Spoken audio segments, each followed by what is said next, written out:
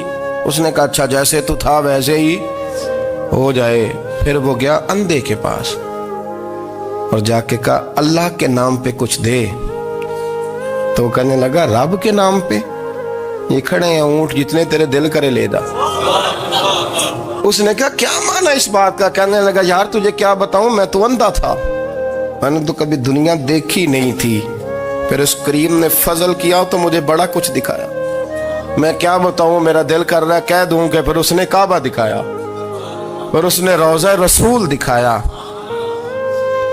پھر اس نے ریاض الجنہ کے سجدے دکھائے، پھر اس نے اپنے محبوب کے دروازے کی رونقیں دکھائیں۔ اس نے بڑا کچھ دیا، اس نے بڑا نوازا۔ میرے پاس تو شاید میں بدکار پرانا خادم، کسے در ملی نہ ٹوئی، ایت واصف یار نے نظر جو کی تھی، پھر واصف ہی ہوئی۔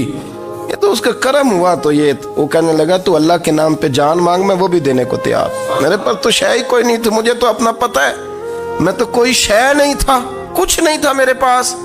یہ تو ان کا کرم ہے کہ رخ ان کا ادھر ہے، اور مختصر سی میری کہانی ہے، یہ جو بھی ہے ان کی مہربانی ہے۔ تو وہ کہنے لگا میں بھی کچھ لینے نہیں آیا تھا، تیری آزمائش ہی کرنے آیا تھا، تیری عزتیں بھی سلامت رہیں گی، تیرا مال بھی سلامت رہے گا، تیری شفا بھی۔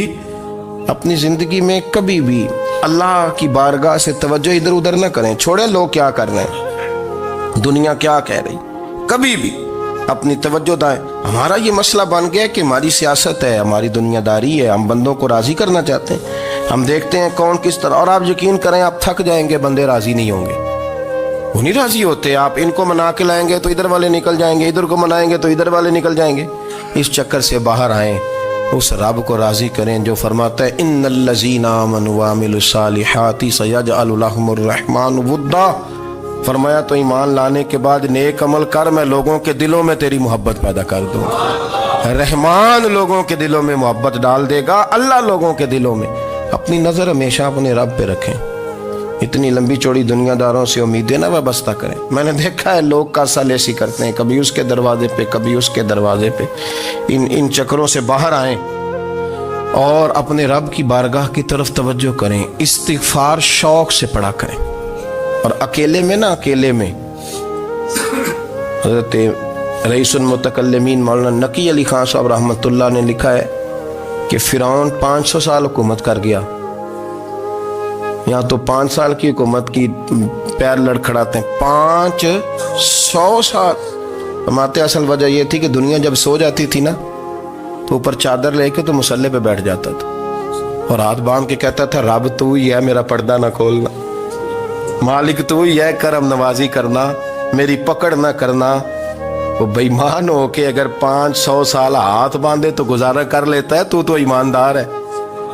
پر مسئلہ یہ ہے کہ تو رات کو بکل مار کے ہاتھ نہیں نہ باندھتا، تو منت نہیں کرتا، تو استغفار نہیں کرتا۔ توبہ کریں تو بچے رہیں۔ وہ اتنی لمبی حکومت کر گیا چونکہ رات کو کہتا تھا مالک رب تو ہی ہے، لیکن مہربانی فرما، میری پکڑ نہ فرمایا تو اللہ نے تو اس کو مہلت دے دی۔